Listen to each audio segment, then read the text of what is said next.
तलाक देण्यावरून पतीने पत्नीच्या अंगावर पेट्रोल टाकून तिला जाळून मारण्याचा प्रयत्न केला. नर्गिस फैजान शेख, वय 36, राहणार लोकमान्य नगर, सोलापूर असे पेटवून दिलेल्या पत्नीचे नाव असून हा प्रकार घडल्यावर पती फैजानने घरातून पळ काढल्याचे पोलिसांनी सांगितले.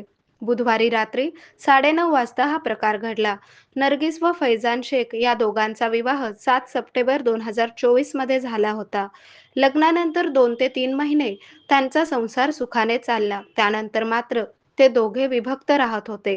पती फैजानने तिला तोंडी तलाक दिला होता. तिला पतीसोबत नांदण्याची इच्छा होती. यावरून दोघांमध्ये नेहमी वाद होत होता. बुधवारी रात्री 9:30 वाजता तो सासरी आला. पत्नीशी घरामध्ये बोलत असताना पुन्हा वाद झाला. यातून संतापलेल्या फैजानने सोबत आणलेल्या पेट्रोलची बाटली बाहेर काढली आणि तिच्यावर पेट्रोल ओतून पेटवून दिले.